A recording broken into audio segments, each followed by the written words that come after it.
Olá pessoal, tudo bem? Nosso grupo ficou responsável por apresentar 2 temas. O primeiro, sobre os diferentes tipos de fibras, e o segundo é sobre o mecanismo de obtenção de energia muscular pela creatina fosfato.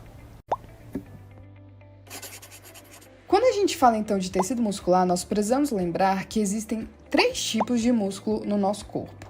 Nós temos o músculo cardíaco, o músculo liso e o músculo esquelético. E entre eles existem diferenças morfológicas que vão estar relacionadas com a sua função no nosso organismo. Hoje iremos falar especificamente sobre o tecido muscular esquelético e sobre os seus diferentes tipos de fibras que existem.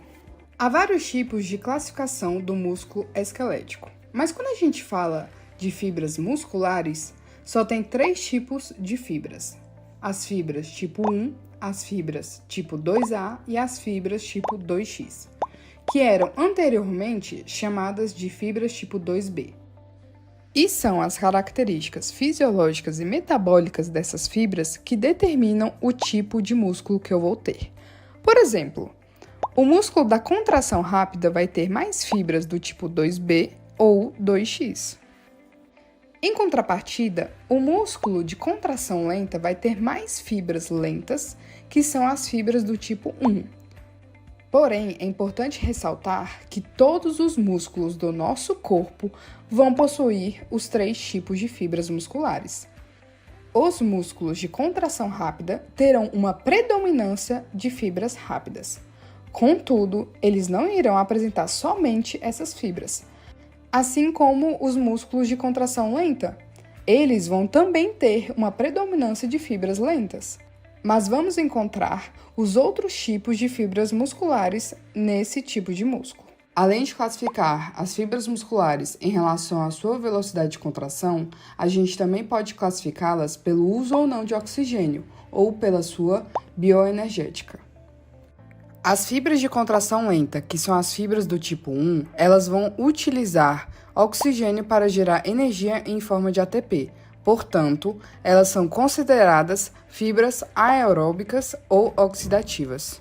Atletas de corrida de longa duração, por exemplo, possuem uma maior proporção dessas fibras, que utilizam ATP produzido a partir da fosforilação oxidativa que acontece lá dentro das suas mitocôndrias. Lembra que essa fibra é uma fibra oxidativa justamente porque ela utiliza o oxigênio para a produção de ATP.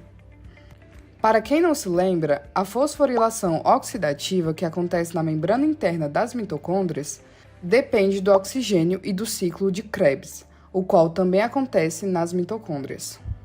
Essas fibras também possuem uma alta taxa de mioglobina, que é uma molécula semelhante à hemoglobina e que atua no transporte de oxigênio lá dentro do músculo. A mioglobina, assim como a hemoglobina, possui uma coloração vermelha. É exatamente essa alta taxa de mioglobina, assim como a maior quantidade de capilares sanguíneos presentes nesse tipo de fibra, que facilita o transporte de oxigênio e faz com que tenham uma coloração mais avermelhada, e por isso são chamadas de fibras vermelhas. Já as fibras de contração rápida que estão no outro extremo, as fibras do tipo 2X ou 2B, elas apresentam uma cor menos avermelhada ou mais branca. Por isso são chamadas de fibras brancas. No entanto, essas fibras utilizam principalmente a glicose anaeróbica para produzir ATP, e por isso elas são chamadas também de glicolíticas. Para quem não se lembra, a glicólise anaeróbica resulta na produção de ácido lático, o famoso lactato. E isso pode explicar, pelo menos em parte, a menor resistência à fadiga dessas fibras quando a gente se compara com as fibras oxidativas que são mais resistentes à fadiga. Embora sejam menos resistentes à fadiga, as fibras glicolíticas rápidas ou fibras do tipo 2X geram maior tensão devido ao maior diâmetro. Essas fibras possuem alta capacidade de concentração, ou seja, geram uma tensão maior, mas elas são de menor resistência, provavelmente pela maior quantidade de ácido lático produzido durante a glicólise anaeróbica, que elas estão fazendo ali para gerar ATP. Essas fibras também possuem uma menor quantidade de mitocôndrias e de mioglobina.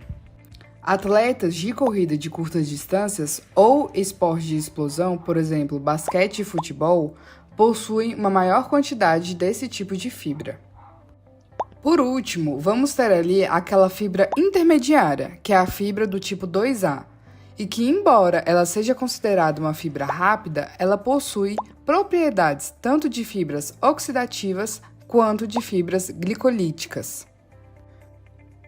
O seu perfil metabólico é capaz de usar tanto a fosforilação oxidativa quanto a glicólise anaeróbica para produzir ATP, e por isso elas também são chamadas de fibras oxidativas glicolíticas. O interessante é que podemos alterar essa predominância de fibras musculares dependendo do tipo de estímulo que a gente dá para elas, assim como nos diferentes tipos de esportes que eu citei. Então, dependendo do tipo de treinamento, a gente pode alterar a proporção dessas fibras, mas essa proporção ela também pode variar de pessoa para pessoa, de acordo com a sua genética. Essa variação é observada principalmente quando a gente compara o mesmo músculo de um atleta de provas que existe resistência à fadiga, como por exemplo os maratonistas, e um atleta de provas que exigem velocidade, como por exemplo os velocistas, que correm pequenas distâncias.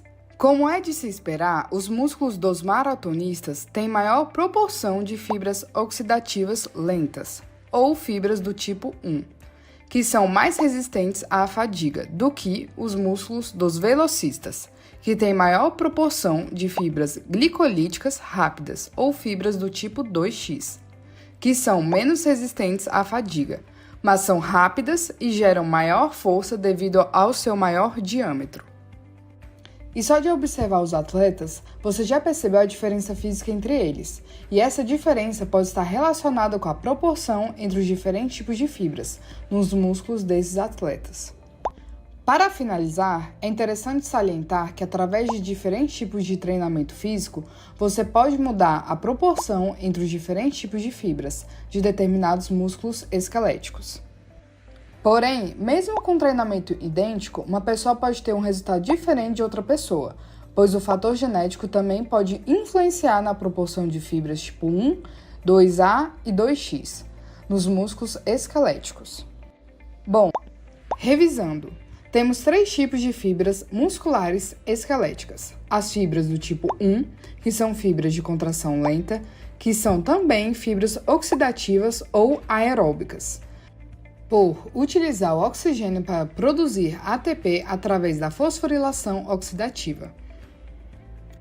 E possui uma coloração mais avermelhada por terem uma maior quantidade de mioglobina nas mitocôndrias e também uma maior vascularização sanguínea, o que facilita o transporte de oxigênio que ela está utilizando para produzir energia. E nós também temos a fibra do tipo 2, que são fibras de contração rápida, mas que são consideradas oxidativas glicolíticas, porque elas são capazes de utilizar tanto a fosforilação oxidativa quanto a glicólise anaeróbica para produzir ATP. E, por último, as fibras 2X, antigamente chamadas de fibras do tipo 2B, que também são fibras de contração rápida e consideradas fibras glicolíticas ou anaeróbicas, porque elas utilizam a glicólise anaeróbica para produzir ATP. Dessa forma, as fibras de contração rápida possuem uma coloração menos avermelhada, pois possuem uma quantidade menor de mioglobina e de vascularização, na qual são também de fibras brancas.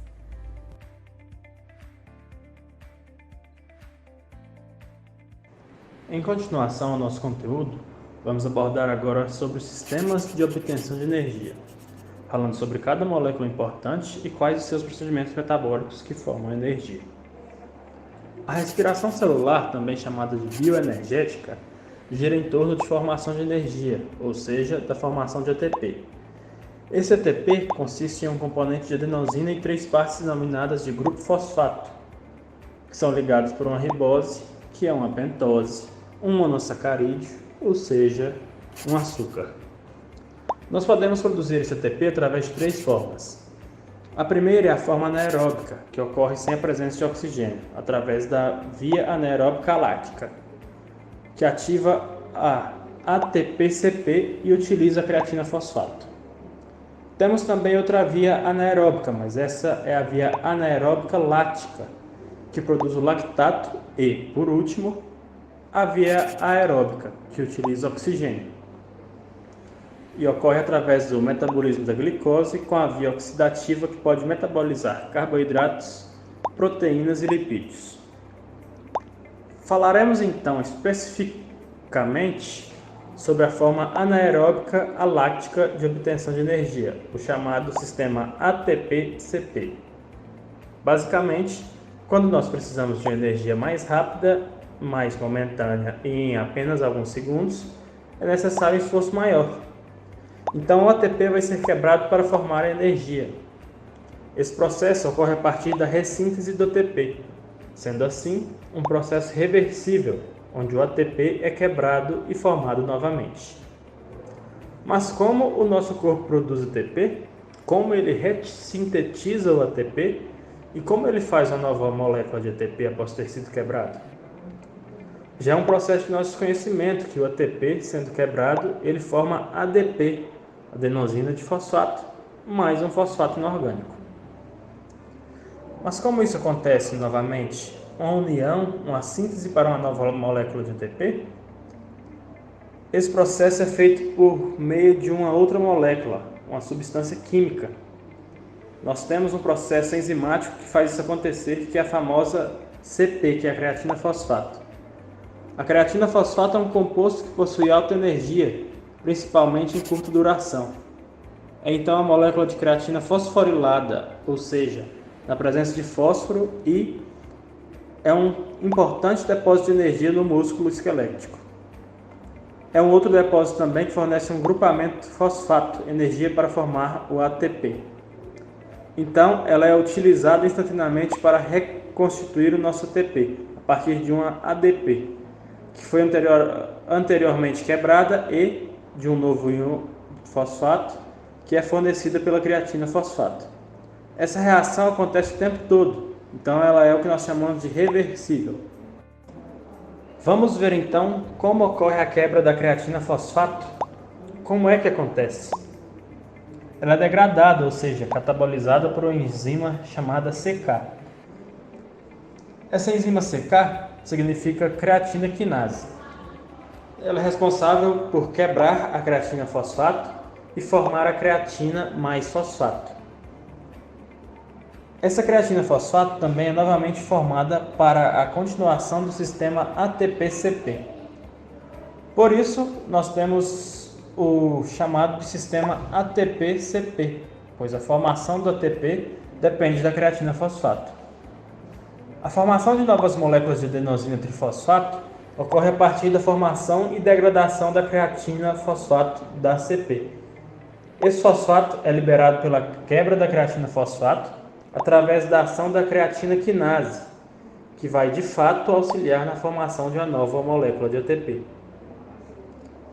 Então, tudo isso está acontecendo sem a presença de oxigênio e sem a presença de qualquer outro macronutriente, seja uma proteína, seja um lipídio ou seja a glicose. Destart é um processo anaeróbico aláctico, como foi dito anteriormente.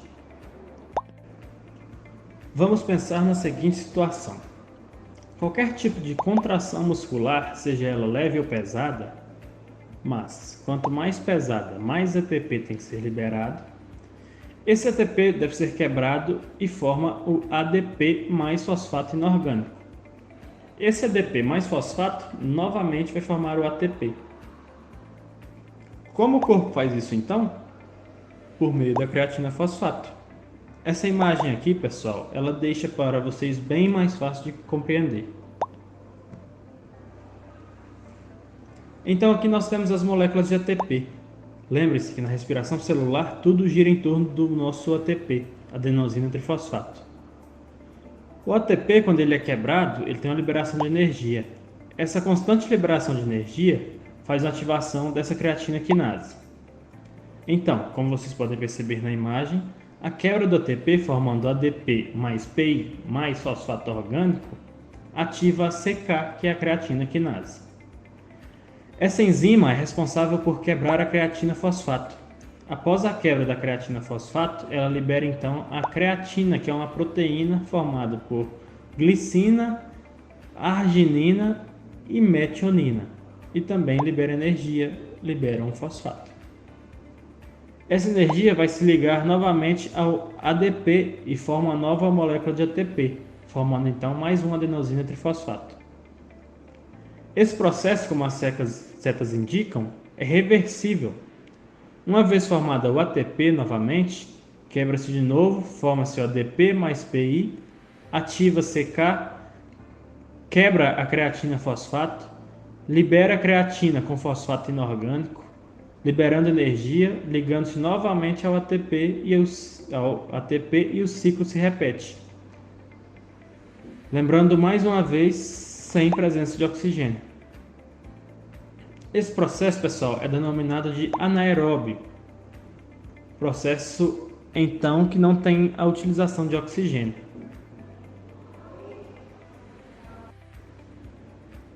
Sobre a suplementação de creatina, o que é creatina? Qual a sua importância? Creatina é um aminoácido sintetizado no fígado e nos rins, constituídos pela junção dos aminoácidos arginina, glicina e metionina. É um suplemento alimentar bastante utilizado por atletas para o aumento do volume, força e potência muscular. Nas nossas dietas, as principais fontes de obtenção são as carnes e os peixes, tanto que o nome creatina tem origem do grego kreas, que significa carne. No passado, a ingesta da creatina era feita baseada na fase de saturação, estratégia que envolve o consumo de 10 a 20 gramas de creatina por dia durante 5 a 7 dias para o andamento rápido da concentração da substância nos músculos. Hoje em dia, sabe-se que essa estratégia de consumo da creatina não é mais necessária, podendo ser prejudicial à saúde, uma vez que estimula o corpo a excretar mais creatina. Dessa forma, veja que interessante. O aumento dos estoques de creatina e, consequentemente, de creatina fosfato por meio da suplementação, quando você suplementa creatina, você aumenta a quantidade de creatina no seu músculo, melhorando o aproveitamento dessa via em até 30%. Ou seja, suplementar creatina essencialmente serve para melhorar o sistema ATP-CP, e é através da melhora do sistema ATP-CP que ocorre a melhora da produção de energia. É importante saber também que, por ser uma via rápida, quase que imediata de geração de energia, é muito utilizada em exercícios de alta intensidade. Então, suplementando creatina, pode-se melhorar a capacidade de gerar trabalho, porque aumenta o estoque de creatina fosfato e, consequentemente, você melhora essa via de geração de energia. Então, por isso a importância de entender o processamento das vias e o papel de cada nutriente, como a creatina, que é utilizada para a melhoria de desempenho.